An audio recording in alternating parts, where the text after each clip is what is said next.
Yo, yo, yo. Yeah. Pump fake. A little pump fake. What's up? What's up, everybody? Hey, that just means you ready, brother. That's it. We're trying to keep them on their That's all. toes. We're trying to keep them on their toes. Yeah. Good evening, everybody. Come on in, man. Please go ahead and hit that like button, hit that share button. We want to make sure we get the word out to everybody. We got a dope show lined up for you with some great minds in the field of education, and we're excited to dive into it. But man, how y'all, the four of y'all, man, how y'all doing, brothers? Man, it's Monday, brother. We are here. We made it through the weekend, and we are looking forward to a great week. So, looking forward to a great week in spite of anything, brother. So, thankful. Yeah. Yeah, man. There's no greater feeling than to be alive and to be one piece. And to be honest with you, man, it's been a good day. It's been a good day. My wife has been out of town, coming back in the morning. Come on now. And so yeah, I don't know. Maybe we'll have a nephew in a little bit. I want to speak twins. I want to speak twins over your. Oh, hey, no. That's the one. There's the one prayer I don't want you to pray. I'm sorry, triplets. I'm sorry, triplets. Nah, we straight. I forgot too. It was a great weekend. I'm black out. I'm black out. I'm black It out. was a great weekend. It was a great weekend. And people who see Joel is always talking about they blacking out. They blacking out. I stand for something, brother. I feel you. KP, man, how was your week, man? Man, it's only Monday. I'm tired. I mean, I echo the sentiments, man. It's a great day. God is so great and merciful. I'm tired, man. Echo, literally. I rebuke that twin thing over you, Gio. I don't know what they talking about. You don't want that. You don't want those troubles. But I'm good, man. It's been a good day, all things considered. Ready to kick it. You feel me?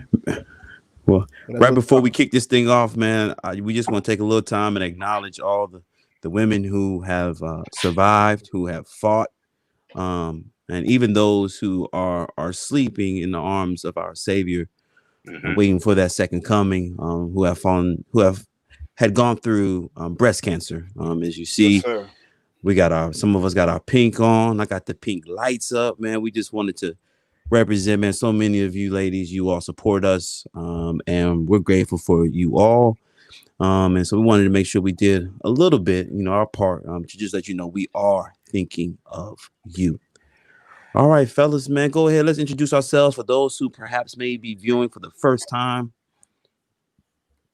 Teddy Riley. Boy, Ted. Yes. Oh, go ahead. No, Teddy Riley. Teddy Riley. You Teddy Riley. After last week, Teddy Riley. Yeah, okay. Hey, it's Hardwired this week, brother. Hey, it's your boy Ted here. I'm here in Orlando, man. I ain't got no snacks with me, but I got the kicks, man. You know we're gonna have a good time tonight. So happy to be here. Somebody petty wop. Yo, I'm Croc Kicks, man, and we might have lost, man, but we still a winner in the end. We still gonna represent. Nothing changes. Heat Nation all day. Croc Kicks, yes, aka Shada Filet, the best salmon in town. Ask somebody. We here, man. This is your boy George. I hate to say it that way because it sounds kind of whatever, but this is your boy George, Chef Boy RG. Sounds so Altamont Springs. all the way from Fort Lauderdale. Come on, somebody. Now, real talk. Fort Lauderdale.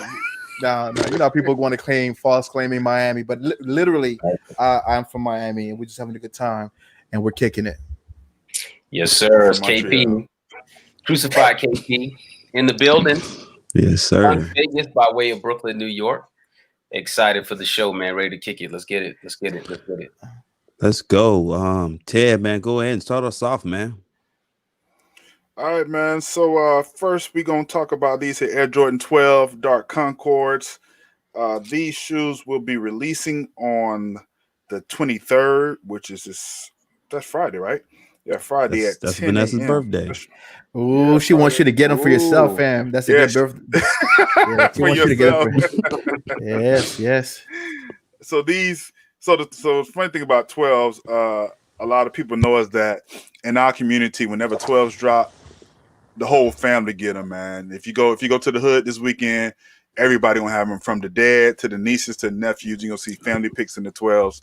But these are black. They call them Concord because of that color that looks so like purple is actually a Concord color. 12s are a signature shoe of MJ. These are not OGs, but they are a retro style, and I think they're clean. It's a pass for me, but I know a lot of people will definitely kick them. That's what's up. How y'all feel about them? Yeah, this is gonna be a pass. Let me shout out to the bestie, Kristen. It's good to see you. Thanks for the support. Tallahassee in the house.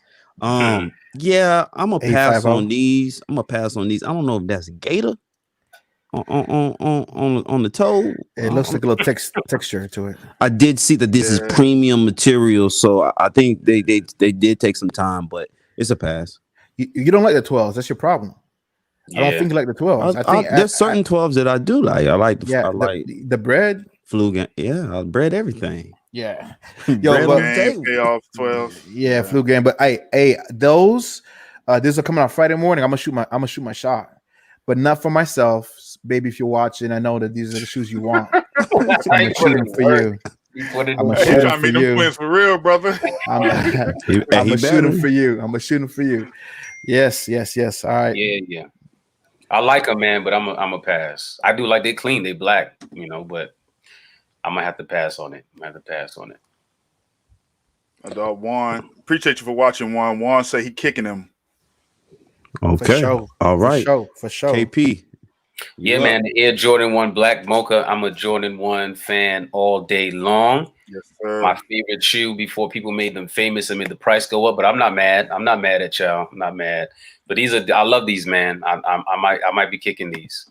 I might be kicking them. And for those watching at home, this picture, man, the color's a little off in the picture. They're a nice shoe. It's a really nice color shoe. They're clean shoe. It's a very soft brown. Yeah, can you say Bot City though?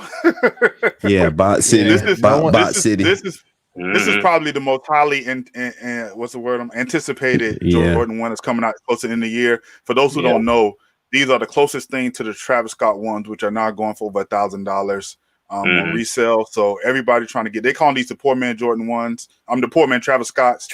These shoes are clean. Shoes are clean, and it's gonna be Bot City. So if you want to get them. That little premium leather on the wings, they straight. It's a kicking it for me as well. So, easy. Not only am I going to say I'm gonna kick it. I mean, I'm gonna speak these over my life, man. Me too, brother. You know, I'm gonna speak it into existence, man. I need these in the collection. And honestly, if you don't hit on them, which is gonna be difficult, man, you're probably gonna spend about $400 to $500 easy, then up from there, and then from there. I'm due for already at 4. All right, I told my whole family I need them trying to get these for me, so I need all hands on deck. Yes, sir. The system, cheat codes. Yes, sir. KP, what you saying? What you saying, KP? I'm sorry. No, I'm kicking it. I said I'm kicking it. Yeah. All right. So the next one. These are the Supremes. I didn't really do much research on those for real. I apologize, guys. It's been a rough day, but I'm gonna be honest with y'all. These shoes are for me. If you love Air Maxes, Supreme and Air Max came together and did a collab, and you got the I think the fire pink, you got the green monsters, and you got the all whites. And I mean, I don't know about the first two, but the second, the all whites, I would definitely rock. You know, I'm not out here with custom fits for specific shoes. The way I dress is shoes got to match what I already have, and so definitely those white shoes to go after Labor Day. Of course, is it before or after Labor Day? You can't wear white, whatever it is. No white after. So then before I don't believe that. Yeah, I don't share that sentiment. If I want to wear white, I'm gonna wear white. I'm feeling special. Miami people always wearing white no matter what time it is of the year. All right, so what you saying, Croc Kicks? You kicking it or you passing it? Yeah, these aren't for me. None of them are for me. Dang. None of them. Not the strawberry kiwi. not the spearmint. Not the watermelon. None of them. I'm good. What's up, Ted? What you saying? I say if I were to go after them, it would be so I could try to resell them. These are going to, just because they have Supreme on them, they're going to go quickly, and they're going to resell for a nice chunk of change. So someone said that's the only reason. Julian Brissett said he believes in God for every every single pair. I believe in that. What's up, Julian, man? I'm a beast on the keys, man. It's good to see you, brother. Yes, sir. What's up, KP? I'm with George, man. If I gotta, I'm not kicking any of them, but if I gotta kick it, I'm kicking the all whites. Yes, that's clean. Yeah. I mean, it's a little too late. You know, summer's gone, but hey, that might be a nice thing to step out of this coronavirus. Clean, fresh and clean. Next summer, you know what I mean? You gotta have yourself anyways, we'll go to the next one. All right, good. All right, man. Now we have the the Adapt BB 2.0. This is the mag. This shoe is going to drop on the 21st of October at a price point of $350. Ain't no way I'm spending $350 for this shoe. I will say though, if you're into technology, this particular shoe it has self-tying a system, a shoelace tying system. So I guess that's dope. Lacing. It's just not $350 though. This is for me. And what's going on the back? Is that a face? What's going on the back? I don't know what that is. It's It's a for support. pass. Never. It's a pass. Can you these are basketball shoes? Huh? Do they fly? Nah, I don't know who put I'm those good. on. I'll But pass. Shay, I'm ashamed of you for putting those on. These Go are ahead, shoes. Ted. So just to give a little context for people that don't know, if you watch Back to the Future, you know they had those Air Max shoes. So these are supposed to be a newer version of them in the Air Max, in the Adapt version. So these shoes, everyone that come out, they sell for $350, and they're gone within a second because people get them, they hold on to them. Some people wear them, a lot of people resell them. So I mean, it's another shoe if you're going to get it. Either you're getting it to resell it, or you're a hype beast, so you're gonna get it because it's hype. But other than that, it's a pass for me. Unless I can get it to resell it. But it's a pass. KP, what you saying? We appreciate the context, Ted. You know what I'm saying? Doing your due diligence, man. The work you put in, it's a hard pass. I'm gonna kick it. It's gonna be a punt. I'm punting these. Yo. Hey, Vera said she could tie her own shoes. Yeah, I know that's right. Y'all don't like these shoes though, real talk? They can take it back. I thought they were dope. Nah. I like the first ones that came out. I don't like these. Yeah. If you want to work on your calves, check out the Air Trainer 3 New Orchid. I'm kidding. It's like more like Toronto, right? These are Toronto colors. So who's on this one? KP, but I'll slide in there. We got the Air Trainer 3 New Orchid. All right. This is going to drop on the 20th of October at a price point of $130. While that is definitely in my price range, this colorway is not for me. I think if it had, I like this shoe. I like this silhouette rather, but more earthy tones. Like if it was brown and some mocha and some khaki, I can rock that. But they have some different colorways. I've seen some. They do. It's just not one that I'm gonna kick. So this is gonna be a hard pass, over the head pass. You know, you can pass it far. Now, is it gonna be a fundamental pass, chest pass? Over the head, overhead. It's a no-look pass for me. Get him out of here. I think KP is gonna pump fake. These are shoes that people in New York rock. They're gonna shoot. He gonna kick. Yeah. People in New York rock these shoes. People in the Bronx rock these shoes. I'm good on these shoes. Trainers. I can't do it. Hey, he separated the Bronx. Boogie down Bronx. Off of principle, I can't do it. And then it's too much of a Raptors look for me. Agreed. Yeah, I'm at that age now. These shoes look like they're just too heavy, y'all. I'm gonna be real. Yeah, that's real talk. All that plastic. My knees are crying looking at these shoes. Knees and caps. Can we move on to the next? There are two more things we got to hit on before we get to the hit it. We want to remind everybody to do your due diligence and making sure that you are faithful in the little things. And in this case, it's not even a little thing; it's actually a real big thing. Yep. And that's the vote. Make sure that your voices are heard. We've heard many people say this may be the most consequential election of our lifetime, and I believe it. And so we're just asking everybody, especially if you're part of the Kicking It 316 family, that you have options. We've been saying this for weeks, for months. You can do early voting. You can request a ballot. You can go and stand in line a day of. Whatever the case is, whatever you do, we want you to vote.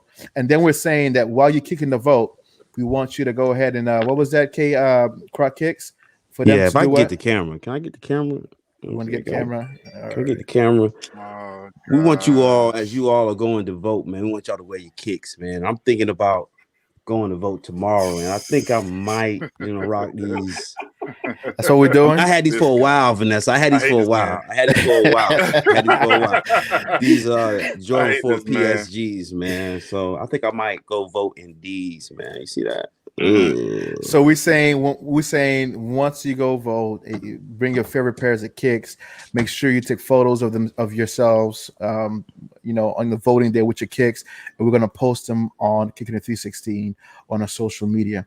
Anybody else want to say anything about voting? It's not just vote. It's not only federal offices, but let's make sure we vote correctly, and we do a due diligence, our homework in our local jurisdictions as well. But to make sure that we know who the judges are going to be, and so on and so forth, so that we can do the right thing. Yeah, to add to that, you have amendments coming on. I know, especially here in Central Yeah. Florida and Florida as a whole, we have amendments that are on there too. So you need to make sure you read those and that you understand those. If you don't know, ask somebody that can help explain it to them. And then also for those who have those mail-in ballots, if you plan on dropping them off, take them to a polling location. Don't just Yes. find any drop box anywhere. Take them to a polling location, and there's normally somebody sitting there with the polling with the ballot box. Put it in that ballot box. Don't let we've heard that In California, right? that 55 minus 10 plans on putting his well, they had those fake out there, but 55 plus 10 has called on his people to be what they call poll watchers, which is probably going to be armed people that support Trump who are going to be out there trying to intimidate you. Don't let these people stop you from filing from voting. All right, do what you got to do. Just do what you got to do. I'll put it like that. Take care, handle business. I think the point you made earlier, Ted, is actually a very good one. That the location where you do drop off your mail-in ballots matter. There were some unauthorized mail-in ballot stations put up by one of the parties, and so there's a lot of games being played. You want to make sure that if you're going to go through the arduous task of filling out your ballot, you might as well make sure that it can be counted, right? So let's do that as much as we can. Anybody else? We want to continue, man, to say her name. All right. Breonna Taylor, we're going to continue to say her name. We're not going to get tired. We're not going to give up, man. She is not forgotten. She is ever on our minds. We got to keep that energy up, and we're not going to stop until somebody's held accountable for what they did. We don't want walls. We don't want walls to get justice, man. We want the human life to have value, equal value. So Breonna. Yeah, I don't know if y'all saw the interview her boyfriend did recently, where he said that up until he heard people talking outside, he still didn't know that it was the police that had actually shot in the house. So it's still a lot of stuff that has to come to light. Daniel, whatever his name is, a prosecutor up there, has tried to hide evidence. Now doesn't want to release certain things. So it's not over. It's not over by a long shot. So let's continue to push her name out there. Continue to demand justice, man. We won't get justice unless we demand it. That sounds good. So tonight we have an exciting show, Croc Kicks. What do you think? Yeah, we're gonna transition into the it portion, man. We did the kicking portion. We're gonna transition to the it portion, and we were talking amongst ourselves, trying to figure out what we wanted to discuss, and man, we realized that there are a lot of parents out here who are either homeschooling, sending their kids, whatever it is, going to school, being educated in a pandemic has caused Christians to be on our knees, right?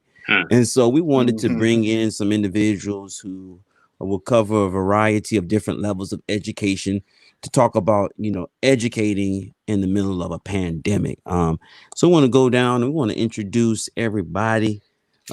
First, I'll go ahead and I will bring in Miss Kia Henley. Come on in. Miss Kia, man, tell the people hello. Let them know a little bit about yourself. She has to unmute. There you go.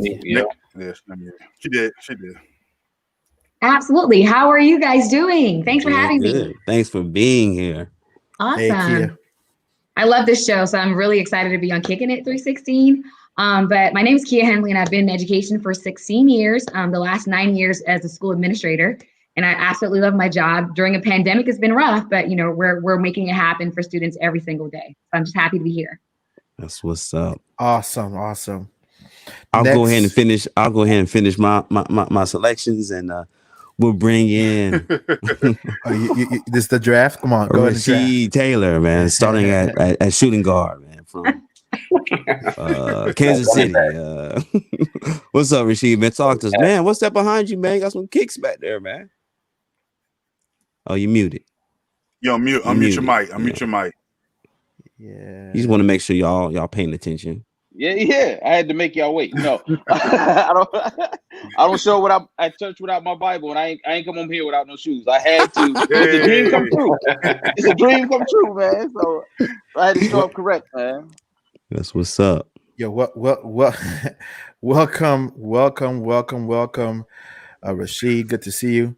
Yeah, that shoe collection is a beast. What's that? Legit. It's legit. It's legit. And that ain't all of them neither, by far. Hey, that's the back cave. All right. No, right, Rashid Taylor, Bible teacher, and adjunct professor at Oakwood University. So happy to be on here. That's what's up, Ted. Since we're doing the draft, go ahead and give us your first two. Yeah, first I'll bring out Patrice Renee is what she goes by. This is, if y'all don't know, man, this young lady is a celebrity, man. She's been on the TV. She's been featured on numerous things outside of education. So we're gonna let her introduce herself. Hello, everybody.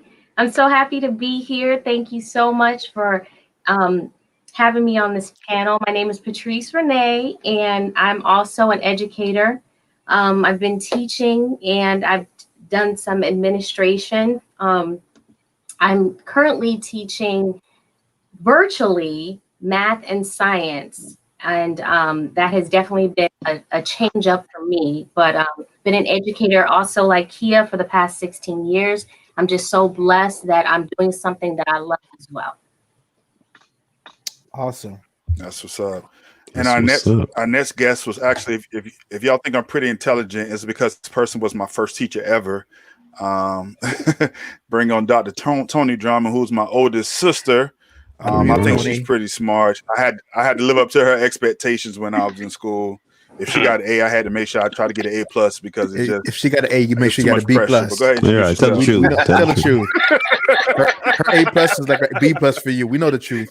Hi, Kicking It family. I'm so happy to be here to speak with you all this evening. My name, as my brother said, I'm Tony Drummond. I've been in education for the past 20 years. Since I left Oakwood, I know it's a lot of Oakwoodites here. Oakwood, right? OU. So I started out as a teacher. Went into administration. Was a principal for a few years. Then I started to have children, and then I went back into the classroom for a few more years. And then last year, 2019, I started homeschooling my son, my 8-year-old. Well, he's 9 now. My 9-year-old son. I also have a 2-year-old daughter. So I'm enjoying homeschooling my babies here at home. That's what's up. And then we have KP. You have a special guest. Man. Yeah, I got. Listen, man. First of all, my first guest is in the other room, y'all. My rib, my bride. Trying to get them points like George, man. You got to get them, baby. You have to fish for them. Except we ain't working on no more nephews. I can tell you that much. But I just want to introduce my wife, Kimberly Douglas, and bring her on the show. She's shaking her head no. No more. We are maxed out. Good evening, everybody. Thank you so much for having me. Glad to be here. I have been in education for 14 years, both as classroom teacher and as an administrator. And I'm actually now kind of like Tony, trying my hand at homeschooling my little one. One of 4. You know, when you have education consulting, you know. Yes. Yeah, when you have a superstar on your team, you don't need a super team. You only need one person. And I'm so happy that I got a superstar on my team. He's the center, he's a shooter, he's all of that. And then that's my boy T. T all the way down from the NY. I hope he's not from the Bronx because it's gonna be beef. He's from Brooklyn, right? He's from Brooklyn, right? Because it's gonna be beef. He's from the Bronx. Somebody try somebody with the Bronx girl here. Good evening, everybody. Hailing from Crown Heights, Brooklyn, New York. Hey. What's up, KB? Hey. We go way back. But I'm currently living in Maryland right now. So honored and privileged that you guys are doing this. This has been a great production that you guys have been having for these past months. I think you guys have been doing it for months now. Yeah. So honored to be on here with such esteemed educators. I've been in education for 14 seasons as the director of choral activities, currently now at T.C. Williams High School in Alexandria, Virginia. Nice. So let's dive right into it. Oh, I'm sorry. What happened? Oh, hey. Oh, I just said we got a whole bunch of Oakwood ice on He just here, realized so. he was on here. Oh, it's nothing but Oakwood. That's how we roll. yeah, we in here. It's We a here. monopoly on here. So let's dive into this conversation, and we'll start with this first question, and then we'll just kind of let the conversation flow. But as you all are examining things, what was the most important decision you or the institution that you work for made that really put you in position to be impactful in instructing or administrating during this pandemic? I could start out as a school administrator, and my population is about 95.9% Hispanic students. And so our biggest decision was kind of like, what would be the instructional platform that we would utilize, because our district did not provide us with an instructional platform. So we had to just think about, what would be the best way to engage our students, knowing that they probably wouldn't have access to devices and things of that nature. So we went with Google Classroom, because we know students could access Google Classroom on their iPhones. And about 45% of our students are still accessing their classwork on their iPhones. So we went with that. So I think that was the biggest decision, how to decide on an instructional platform that would have full access to most of our students. Wonderful. Oh, I guess I gotta. Yeah. Cool. No, for us, I think it's probably twofold. On the more practical side is the staggered return. The students have a flexibility that they can, if they want to start the year in person, they could, but if they chose not to, they had to come back second quarter, second semester, on and on like that. So that keeps the numbers down, keeps the cases down. So that was great, but a transparency of reporting every week. So you see your child's progress in real time. You see your child's lack of progress in real time. And so because a lot of times parents are going back to work and are completely unaware of what their kids are doing, let alone how well they're doing. And so we report weekly. And so that keeps everybody's eyes looking forward to Friday to see what their kids are doing or need to be doing. Like it. It's a little bit different for me because I'm at a school that's completely virtual, new academy, by a fellow Oakwoodite. And what happens is all of our children are taking classes kind of like departmental. So even though I'm teaching math and science, I'm teaching first grade, I'm teaching second grade, fifth, sixth grade. So like Kia was saying, we also use Google Classroom, and that's our primary way of connecting with the children outside of Zoom, as well as the parents have access to get reports. Like Rashida saying, they get a report. We don't necessarily have to do it on a Friday, but whenever they want to, they can check to see how their child is doing. But then the children are responsible for maintaining their communication with us. When we get on Zoom, we let them know, hey, you have this assignment. We do not give them homework. We give them classwork. And at the end of my teaching assignment, we have something called STAR, where the children come in, and I have a virtual classroom where they can come in and get help from me, so that the parents aren't actually helping them with homework. We're taking care of that, so that way the children can spend the evening with their families. So it's been working out really well. I'm happy with how everything has, because we started September 8th, and this is a totally new school, and everything has been really, I would say it's been going really well for the kids, because they are responsible for logging in. They know, okay, when we're done with this class, we log out, and then they're coming back on with their other teachers. Nice. So my situation, as I mentioned, is a little different. I am at home currently, but just talking to individuals who are in the classroom, something that I heard that was pretty good was just providing additional training for teachers, because, you know, everybody's at different levels of ability when it comes to using technology. And so just providing that instructional PD, you know, that some people need has been really good, really helpful, not just for the teacher, but also for the students. Yeah, and I think like Kim, mine is different. I'm at home, but just I think it's been important from what I've heard is that the administration, or I guess the school in general, ask the parents to please give the teachers grace, because this was a totally, you know, brand new thing to everybody. And I know, like, at the beginning or at the end of last year, you know, everybody was thrown into it, so it was like chaos. You know, everyone tried to make their best of the situation. But then coming in this year over the summer, you know, teachers had time to be more prepared. They were able to, you know, plan out better. So I think, you know, it's still asking the parents, you know, just give us grace. We're all learning. We're all, you know, having a hard time with this, but we're going to make it through and do the best for the kids no matter what. Yeah, I'm going to echo the sentiments of Tony and Patrice. I'm at the high school level, and I don't think I've seen a much larger yearning for school in my entire lifetime than I have seen from students who are completely, you know, decimated from having to be in a level of isolation. You know, that's not how learning was designed, and yet we are in the middle of a global pandemic. So to Tony's point, you know, we're all walking on eggshells, and it's going to take a lot of patience. There are going to be mistakes that happen, and we have to fight through so that we come out better on the other side of this. I like it. I do want to echo Kia's sentiments and say that Google Classroom is really something, man.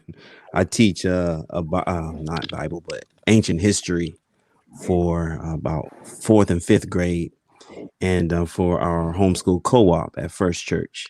And if it was not for Google Classroom, I don't know how I would make it through. So that was one of the things that our co-op did that really put us on time. Like, we were able to keep up with things because of Google Classroom. I have an additional question. I spent a few years in the classroom. So I know for one thing that's big is you know, your planning time. How are you all adjusting to that? I know for homeschoolers it may be a little different. You know, I know that's a challenge anyways, planning and being a parent, but you know, on top of that, for those who are in the classroom as well, how's that now affecting your planning time when you have to not only facilitate virtual learning, but then also try to make time for planning, which is probably, you know, even more intense because the students aren't there for you to, you know, hand on stuff. With you being, you know, teaching, you know, you have your chorus there. How is this stuff, you know, transitioning for you all? I mean, has it been a smooth transition for you? Are you still trying to work your way through it? You know, I guess help me out with that one. Yeah, I think, and I talked to a lot of my colleagues, you know, when a new situation presents itself like this one that we've never had before, you know, sometimes there's a rush to say, well, we can be creative, we can get around it, we can just get past it, instead of taking a moment to just be honest and say, this is not working, or this sucks, or, and to your point, adding chorus on top of a virtual atmosphere, which in many ways is impossible, because, you know, what I teach all day is completely based on community. You know, I can take a different level of class at the University of Phoenix. I can take another class online. How do you take a class that requires 45, 50 individuals to make one sound through a platform that has absolute chaos and delay? And how do you do that? How are you going to be able to keep students engaged? If I'm a 17-year-old and my classroom or your classroom starts looking like every other classroom, and see, that's the difference, is that in music, that is the most cross-curricular subject that holds, you know, we say it's the glue that holds the other subjects together. We're just tapping to that other side of the brain. And so for the junior or senior who is in my classroom, because that is a change of pace from the 4 or 5 AP courses that they're taking. If that starts looking like the other AP courses, then what is the motivation? And so that is the underlying issues that you have to try to, to find ways to keep students engaged. And it's not easy. And in many ways, as teachers, we're working harder than when we were in the classroom, right? Because you can't necessarily plan, quarter to quarter like you used to. You probably have to plan week to week. You don't know which kid is going to show up on the Zoom class. You don't know if their camera's going to work. You don't know if their Wi-Fi is strong enough, and they get frustrated. They might get kicked out. In our school system, we use Canvas. I know some people use Blackboard and some people use Google Classroom. So it's a challenge. And so right now, for example, I'm multi-tracking a lot of stuff. And what I'm really blessed and fortunate is that, we've been fortunate to create a culture where I empower students to really lead. And so having president and vice president and choir officers that I could throw into breakout rooms and say, hey, we're going over this music. I need you to address these sections of the music, measures 48 to 58. And then I need you to get on GarageBand because I know all of you got iPhones, and you're going to upload these parts, and we're going to put a virtual choir together. Still in the same, that's music technology. That's not performance. So it's never going to replace what's gained, what's cultivated, what's learned, what growth is achieved in the classroom. That's the lab in where progress is made. The stage is where it's all executed, but in the classroom is the process. And for us as musicians, we live in the process. So to kind of piggyback on something that T said, I am working with a family who's been thrown into homeschooling, and they have 4 children, and they're all in different grades, and mom has never homeschooled before.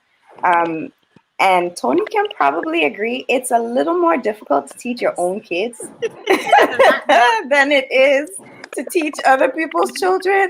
Like, you can say, okay, we're moving on to the next task in your classroom, and they'll stop and be ready to move on. Doesn't exactly work that way with your own kids. And so she's in this situation where she's thrown into homeschooling. They're all boys, so she's also having to find what works and what keeps them engaged, while also trying not to buy everything that's out there on the market. And it can be really confusing, even as a homeschooling family or as a homeschooling parent.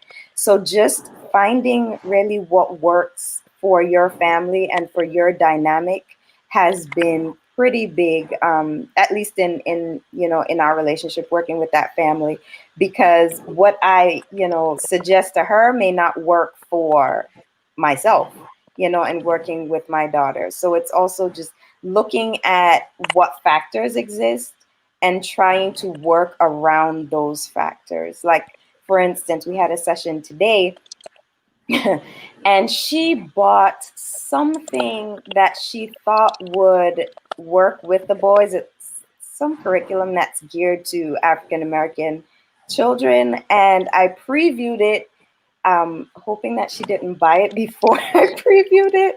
And I looked at it and I was like, no, not necessarily this one. This is not going to work for you. So it's just finding the factors and just finding a routine that works. And as was said, you normally sit and you plan. I used to plan by the month just because I didn't really like sitting and planning every week. So I planned by the month, a rough plan. You can't really do that in this situation even, so. I think for me as an administrator to support teachers with planning was just kind of having a structure in place. Like, so before we got into school, just thinking about professional learning that lends itself in alignment with virtual learning. So for instance, in elementary school, we have to utilize what is called, we need to know their students' reading level in order to provide good guided reading processes for them during school. So what I did was I kind of researched really good strategies for what would that look like, virtually. So that when my teachers came back and had questions like, how am I going to assess my students virtually? I had a response for them, just kind of to settle them. And then also just kind of planning their day for a mixture of synchronous and asynchronous learning so that teachers aren't overwhelmed by putting live lessons together every single day. And then reducing what would look like multiple days of planning in a brick and mortar setting to 1 day of planning where I'm sitting into the planning sessions with them and just going through what's the learning target, what are we teaching, what does mastery look like, kind of really tussling that out and providing teachers really, really good support for that and not harassing them about anything else. Just like, do you know what you're teaching? What does that look like? How are we fleshing it out? Write your plan and keep it moving so that they're not spending hours on lesson planning once they leave our collaborative learning meeting. And just kind of really, as an administrator, really demonstrating compassion over compliance because it's a pandemic, right? I understand that totally. And I just feel like as an administrator, being a real life person, you have to really look at, you don't know what teachers are going through. So really having a structure set up beforehand so that they can have a process that makes them feel comfortable, especially for those teachers who are veteran teachers and not really tech savvy. So that has been something that we've been working on every week just to kind of get feedback from teachers so that they know we hear what they're saying and not overburdening them with something extra. Compassion over compliance. I'm loving it. I noticed some educators that just retweeted that. We're gonna pray over y'all jobs as y'all administrators are watching or they see y'all. And I'm just kidding. And no holds barred over I think one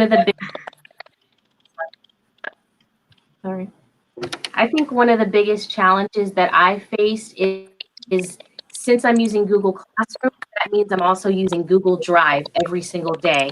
So instead of me doing lesson planning on paper and typing it and then printing it out and turning it into my principal, or printing it out and putting it on my desk and going day by day, I'm putting everything in Google Drive and then transferring that information, putting it in folders by day, Monday, Tuesday, and then turning those into slideshows. And that's something I had never done. I had to teach myself how to effectively use Google Classroom so it was interactive, meaning I'm not just turning on Zoom, putting on a slideshow and saying, okay, here we go. I have to engage with them. I have to have brain breaks. I have to ensure that the students can write on it, annotate, and teach them for first and second grade, what does annotate mean?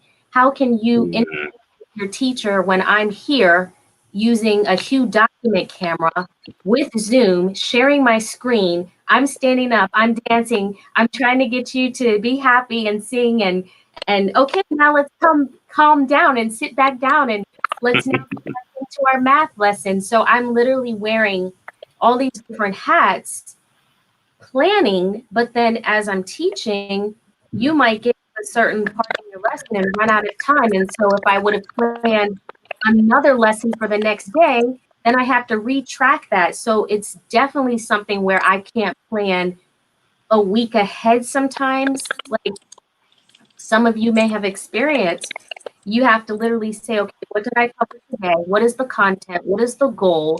And if my children didn't reach that goal, I can't personally stress myself out because I might not be ready for the next day. It might not be perfect.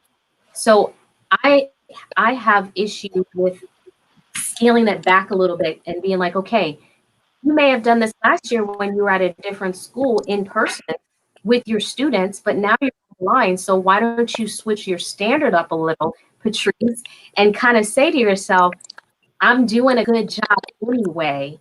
Your students have no idea how much time you're spending. Your students have no idea what your slideshow is going to be or what it's going to look like. And, I had a situation the other day where I dressed up as a pirate and I was on there with my green screen and my virtual background. And I was like, and all this, I'm getting all into it. And my kids are just kind of like, okay, you have a virtual background. And I was crushed. I was like, wait a minute. I did all this work to sound like a pirate. I have a pirate hat on. I'm doing all the things. And the kids were just over it. So I had to scale it back for today. And I said, you know what? Maybe that was a little bit too much for them. Let's just talk. Let's have a conversation. How are you doing? What would you like from me? How can I meet you where you are? And sometimes they just want to talk. And we may only have an hour, have 15 minutes for morning meeting, and then I log off and then I get ready to teach math. Sometimes you just have to say, this is not in the lesson plan, but let's just talk and figure out where can we meet each other so that we can create this bond where you're getting what you need.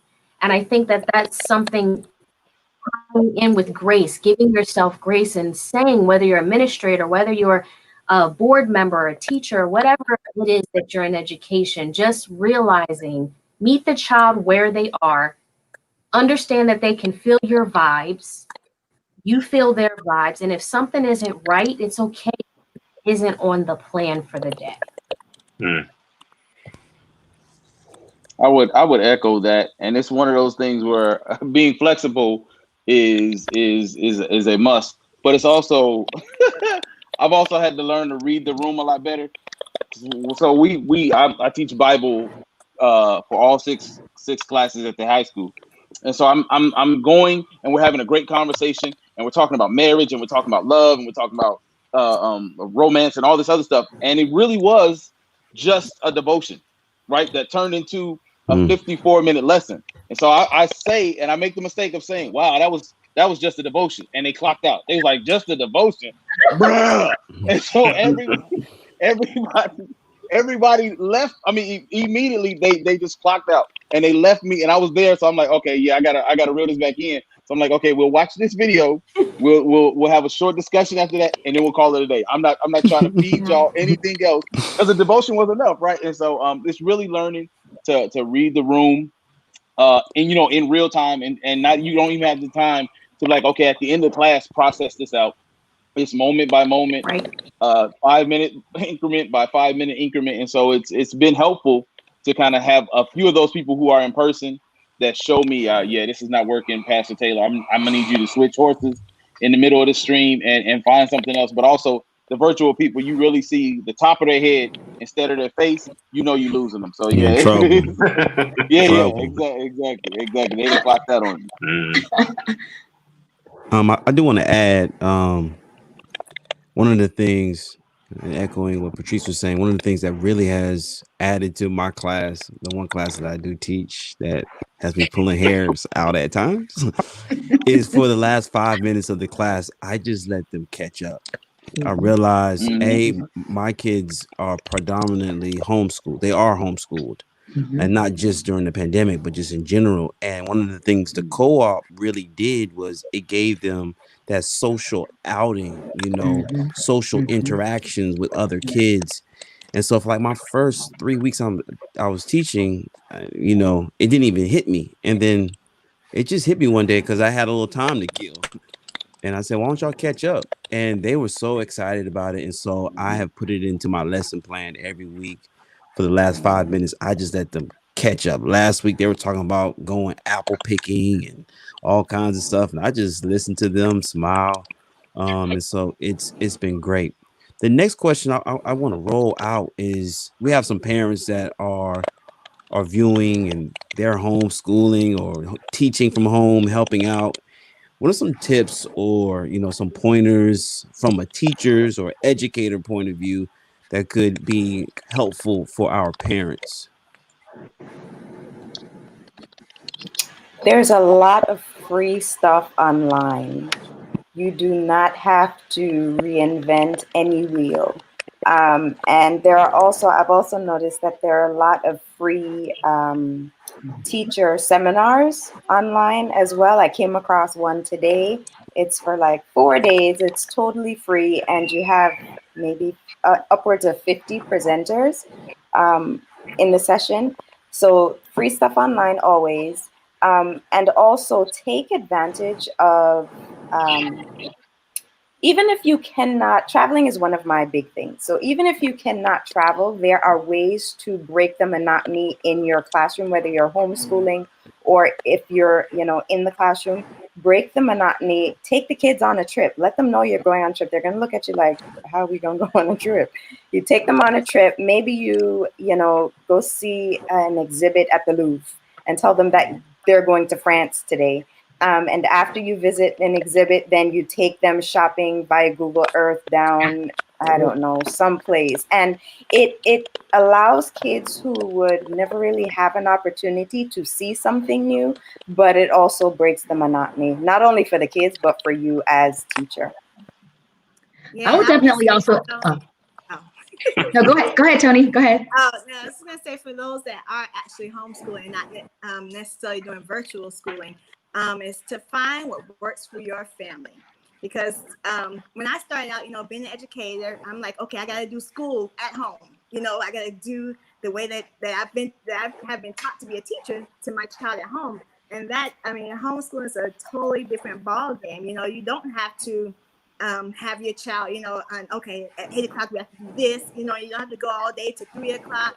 Because it's a totally different ball game. And so I want to say find what works for your family, and again, don't try to replicate school at home, because if that's the case, your child might as well be at school. Tony, I felt like you picked my brain. That's exactly what I was going to say. So I'm going to pass the ball. I will say this, I think, and probably everybody on this panel will probably agree that the world, at least in the United States of America, are really getting an inside view as to what we in education are doing every single day.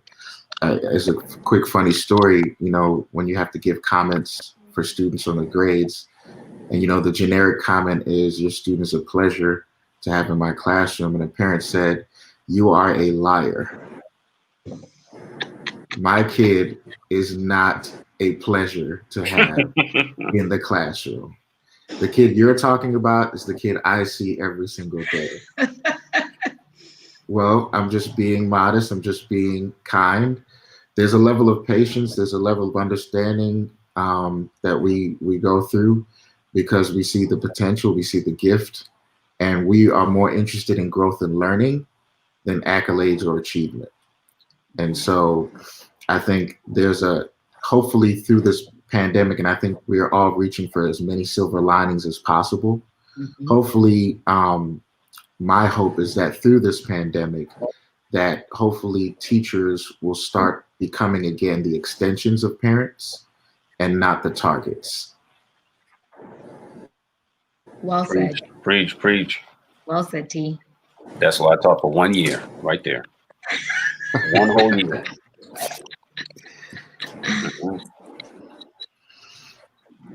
Any other advice for parents? I actually have another one. You still have to plan, because it's really easy to just let a whole day go by, a whole few days go by, mm-hmm. or not be as productive as you can potentially be. So you still have to plan. Like Tony said, you're not trying to cram everything in like the normal school day, but you do have to have, plans in terms of what you'd like to accomplish, what you hope to accomplish. And I would dare say try to do it for at least a month or a semester.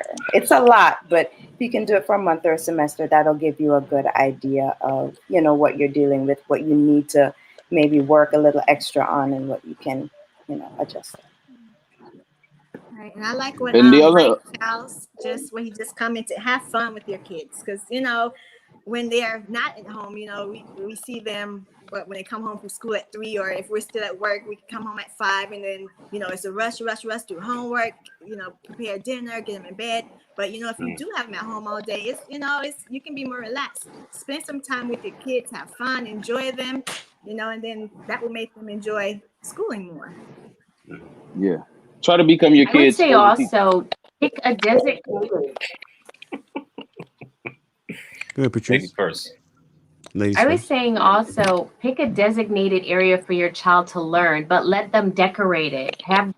Give them the autonomy to be a leader in how they're going to learn. Because if you just say, okay, here's a corner where I want you to be every day, you need to sit down, be quiet, then they're not going to enjoy their time at home. So I think if you give them the space to do that, go to Michael's with them, let them pick out different things for the holidays, like for Red Ribbon Week that's coming up. Let them take part in discussing what they want to learn, and giving them a space in your home that makes them feel like okay, this is something that I'm doing too. Yes, my parents are monitoring me and watching me, but they're giving me the space to pick things that make me happy.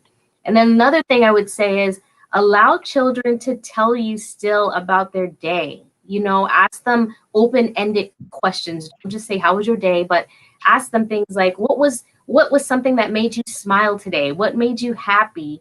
How did you change the world? These are things that children aren't really expecting us to ask them because they're used to the questions that are, how was your day? What did you do today? And then they're going to say, I don't know. So if you ask them open-ended questions, I think that will inspire them to start coming up to their parents and telling them, guess what we learned today? I'm so excited to tell you about this. So, yeah, I like that. Also, just adding to, like, learning doesn't have to occur every day. So I think setting up a schedule where you could probably teach Monday, Tuesday, and then like have an off day Wednesday. You know, I went to Adventist school all my life and we were off on Fridays. We were out of school half day on Fridays, right? So I feel like just setting up a schedule for the week like that, and then 30 minutes for reading, 30 minutes for math, like setting that up really nicely for kids too, so that they know what their learning expectations are and what that looks like in their designated area, like Patrice said. I think that would really work wonders for your kids as well.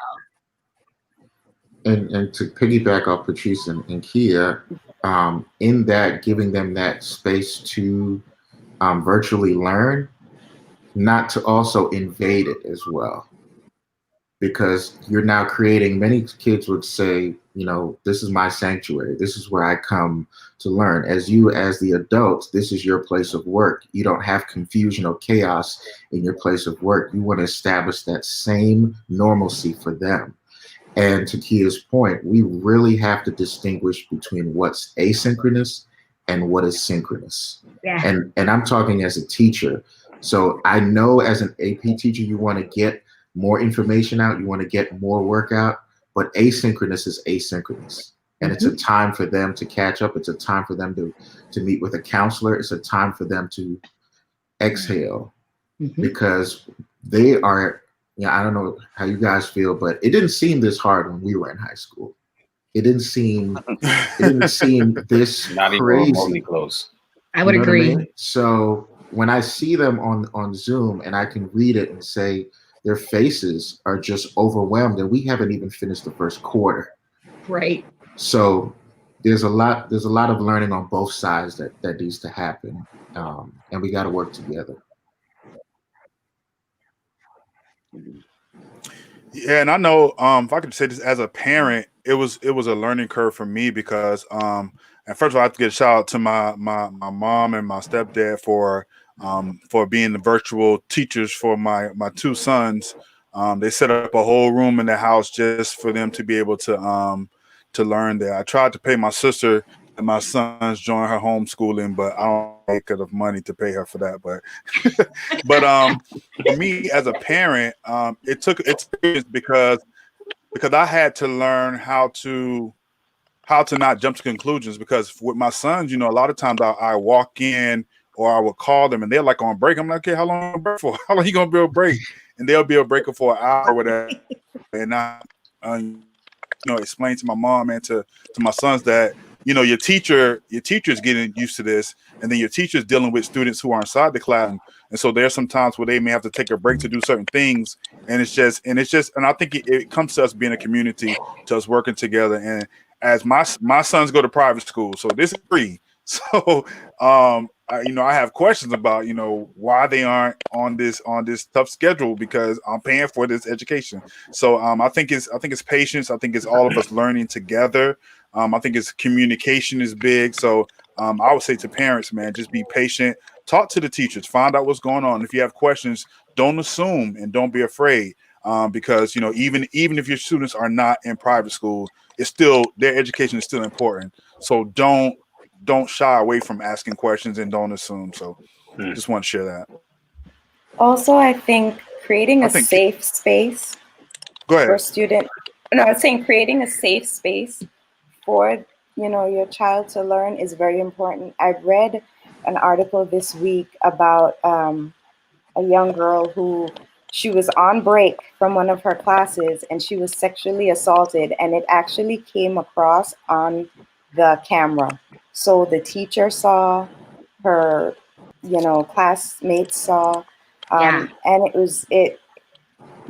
no child, nobody should ever.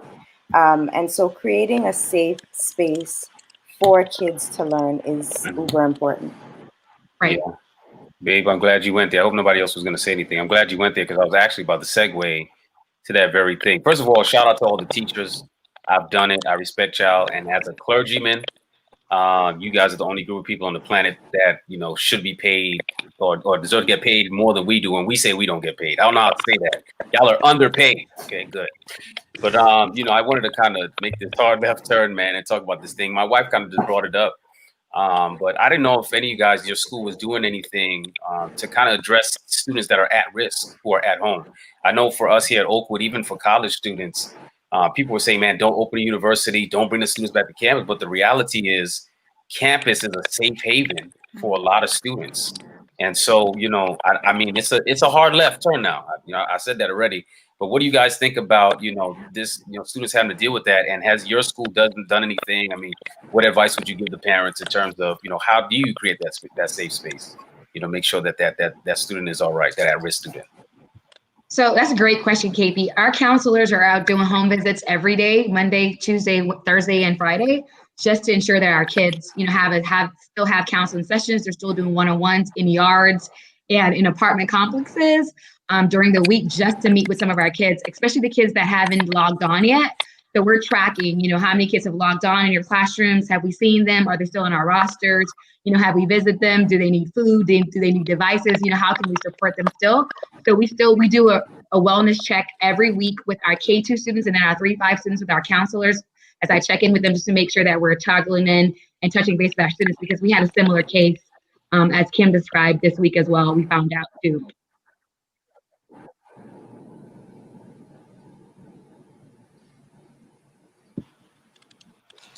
All right, I guess that was good. No, I think that's your answer. No.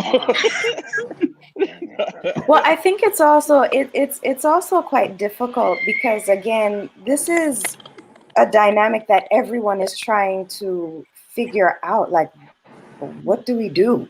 And what may work for Kia may not work at Patrice's school. Absolutely. And Patrice may have resources that Kia may not have. So it's a matter of, just taking stock to see what you can do. And I think for everyone, it just means going the extra mile. Right. There's no way that a teacher, whether you're homeschooling, whether you are doing virtual, overseeing virtual for your kids, whether you're in the classroom, there's no way, I think, in this climate that you can have success without going a little above and beyond what you'd normally do. Even for those who do go above and beyond, there's just a little extra that needs to be done. Yeah, and for Kim, I'm so glad you brought that up, because my counselors, we're actually completely virtual. So my counselors are actually volunteering, doing this work, right? We're not asking them to go. Like, they're like, we know kids are in need. We know what our population looks like. We know before the pandemic, what kids we were dealing with. So they're actually like, we're not even in the building. They're coming in on their own time and saying, we want to go out and meet with these students every week, just to ensure that there's someone that they can talk to outside of their home. And so that's been a blessing, because they really don't have to, because our district is not requiring, I'm not in the building. I go in a couple hours a day here and there just to kind of check in with them. But they're not even required to be there, and they're showing up every day and visiting and doing home visits. So it's just a shout out to them for taking. Kudos to you too for creating an atmosphere, a climate like that where people freely, volunteer to do that. So that's pretty awesome on your end too, as administrator. I appreciate that. So we're coming up on that hour mark, and before we transition, I don't know if there's anything that you all want to perhaps discuss. There's a question, a comment, or just an observation, something that you've learned so far, just experiencing teaching in this pandemic, that you want to share to an educator or to a parent. Want to drop a gem, an education gem, right? Now is the time. Go ahead and share that nugget, man, with us. Yeah, the only thing that I would share is for, especially for parents who are homeschooling, is work to become your kids' favorite teacher. Don't just, don't take it for granted that I'm your mama and your teacher. Make it a place, because you have an opportunity for an intimacy that a regular traditional teacher will never have. And you also have an opportunity to plant seeds and memories that will be with them forever. And you can become the standard that they measure every teacher to after that. So, take the opportunity to become your kid's favorite teacher, their closest teacher. And it's not always the teacher that's the most fun. It's the teacher that makes the impact. And so you have an opportunity to really achieve something. So I know it's a lot of work, and you're wearing 6, 7, 8 hats, but make the effort to become their favorite teacher. Absolutely, I agree 100% with that. If you're teaching from your heart, you're doing the motivation for the right reasons. Many of my students, they hang around the choir room way after class is done, way after school is done. And I think in my first couple of years, I'm like, man, why do these kids just want to go home? But you have to then ask yourself the question, why don't they want to go home? And for many of them, they do not.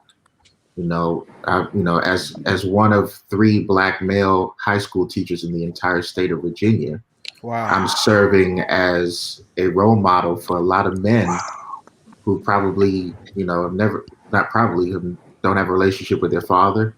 Yeah. I can give you a specific story of me telling a young 16-year-old that I love you, and that was the first time he ever heard it. My God. Wow. He never heard it from his father. So the impact you're making, you are given a precious gift, and it's a responsibility that you have. So it's not so much I'm forced to do it or I'm obligated to do it. You recognize that you have a power within you that can shape and mold the next generation. And so you have to be very, very cognizant of what image you're presenting to them, not only to the men in the classroom, but also to the ladies into the classroom, and for, our non-conforming gender individuals as well. Teaching through and understanding that we have moved into a new paradigm as it relates to that, and being sensitive about that. You may agree, you may disagree, but you understand that your job as an educator is to be inclusive of everybody who is desiring to get that education from you. Absolutely. That's dope. Absolutely. That's good. That's good. Teach who's in front of you. That's good. Yeah. I think something I had to come to terms with is just realizing, there's so many things that we say and we read, and the light bulb doesn't really go on until you're in that situation. And it's like, oh yeah, duh. So I am a trained high school teacher. My daughter she just turned 5, and high school. I know people think that once you're a teacher, you can teach any stage and any age. You can, but it's the level of effectiveness is very different. And so I'm learning that I'm being trained as an elementary school teacher all over again, and things that would work with my high schoolers, Carson's not trying to have it. It does not work. Carson's like, nah, not today. not today, not any day. And so I've had to, as we've said, kind of be gracious with her and also with myself, realizing that there's a learning curve, for me as well. And just trying to be a little extra patient through the process. And the last thing I would say is learning the difference between the theory and the practice. It's very different. There's a lot of things that sound great, but it doesn't work when you try to implement. Yeah. And I think that's becoming even more so evident now under, the current situation. Yeah. Awesome. I think echoing just Rashid. Go ahead, Tony. I just want to say that I think Tony do that on purpose to Kia too. I just want to it's definitely on purpose. Great minds think alike. Be open to change. Be open to change. As a especially if you're a homeschooling parent, you know, you may start the year out with one curriculum or doing things one way, but if you see it's not working with your child, don't keep going, you know, that same path, hoping that, you know, eventually it'll catch on. You know, as I've heard someone say before, don't be married to one way of doing things. You know, be willing to say, okay, this just isn't working. I may have spent my money on this curriculum. I may have, you know, put all my time into planning this. But if it's not working for your child, be open to change and to find what does work. And it may take you, you know, 2, 3, 4 different, I guess, road times through the rodeo. But eventually, hopefully, you'll find what does work, and you know, you'll be able to move on successfully. That's very good advice. Yeah, Absolutely. absolutely. I would definitely say, just piggybacking on what T said and Rashid said, definitely Maslow before Bloom's. Like, you know, it's always important about the content that you're teaching kids, but definitely, you know, how you're making them feel, how you're building those relationships, and just kind of forging a path for building relationships virtually. I know it's super, super hard, but just, you know, for teachers who are tackling virtual learning, forging a path for that, and for parents, just take it one day at a time. And if your kid is over learning for that day, close the book, and it will, I trust you, they're not going to die because they did not get through that word problem or they did not read the assigned passage for that day. It's so okay. Give them a break and give them grace every single day. Give them a break and give them grace. Is that what you said? Yes. Awesome. I love that. Yes. Close the book. They might need to go to playtime. School's over for the day. It's fine. Yeah, that's my kind of teacher. Yeah. They're not going to die because one day of learning didn't go well, right? When teachers abandon lesson plans, I don't say, oh my gosh, you're a horrible teacher. Same for parents. It's okay to close the book and say, hey, we're going to have lunch early today. It's fine. Can I be transparent for a while? Can I be transparent? Absolutely. I have a 2-year-old, and literally, yes, please do. Like I dropped out of being. I couldn't even teach him a 2-year-old. Like it was crazy. I don't know. Like my son has been giving me the business for the last couple of months, but I can see that he's learning. You know what I mean? Like you can see the growth pattern. And my wife and I, there were a time where we felt guilty to the point where we had some serious discussion. Like, I think it's time that we've done as much as we can. It's time for him to go to daycare, you know? But, you know, I guess with the coronavirus, as it came, we said, you know what, this is an opportunity to see if we can go a little further. And man, my brother's he's calling out letters. He knows the phonetic, he knows the phonetic sounds of letters through words. And so you say, Daddy, what letter is that? He'll say D. And so I'm really impressed.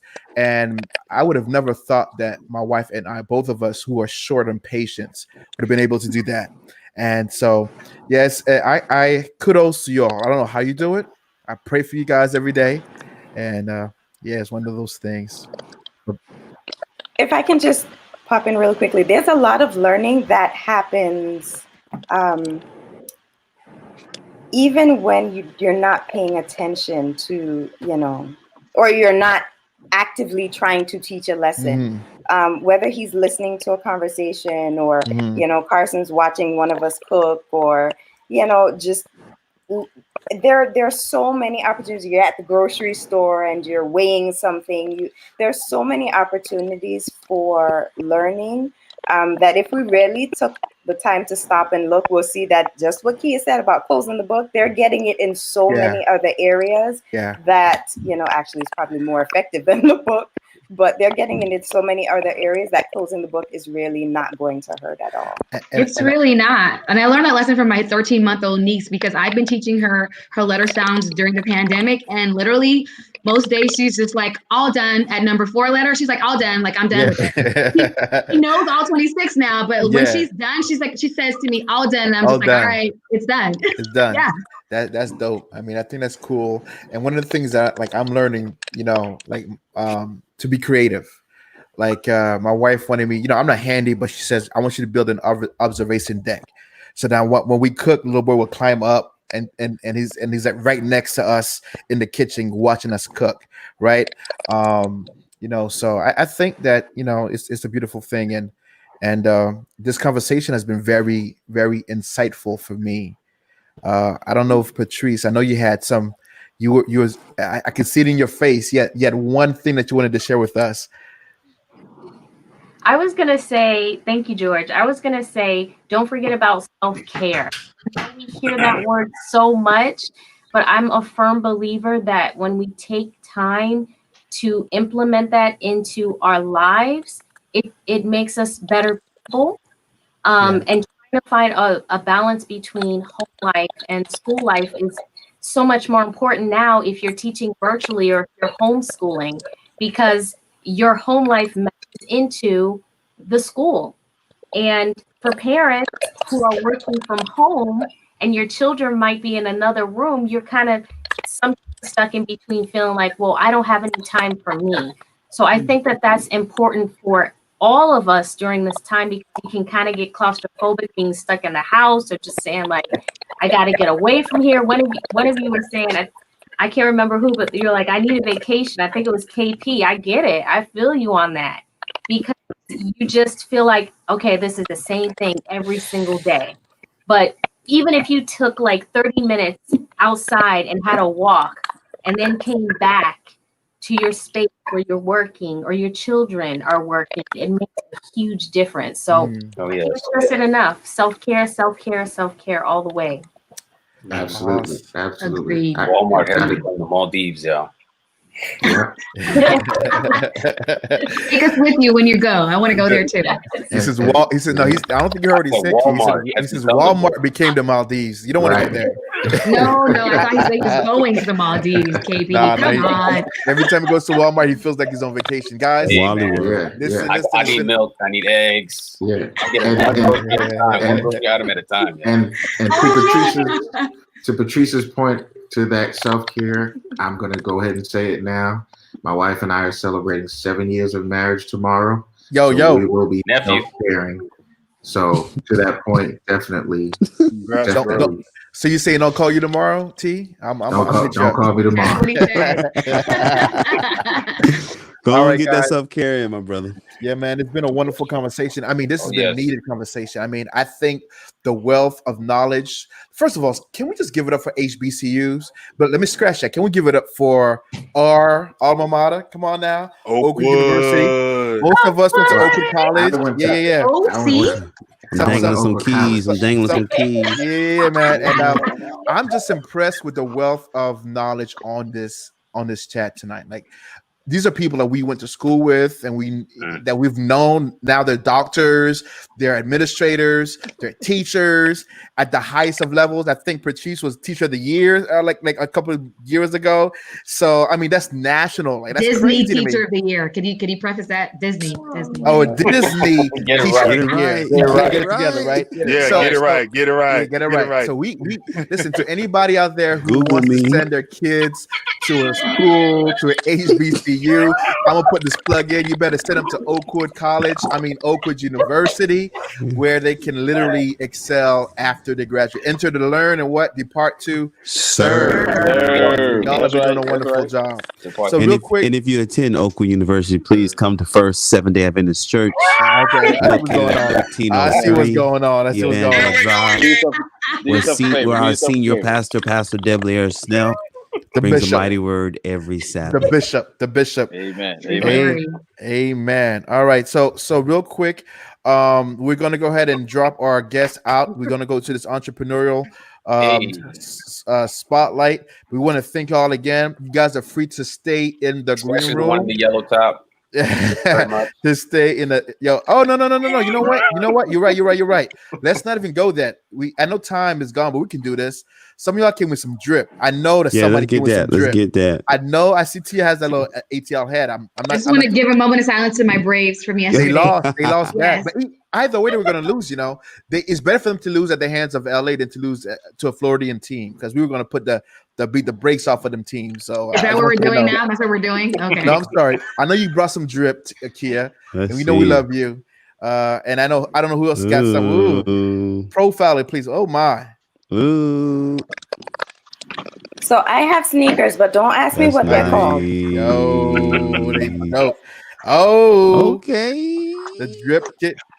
I go for comfort. I don't know what they're called. Don't ask me. I got the green tag. She would not let me buy her Jordans, y'all. So Don't scratch those. Don't scratch those. No. Keep them away from the babies. You know what I mean? Yeah. Yo, y'all are doing the most.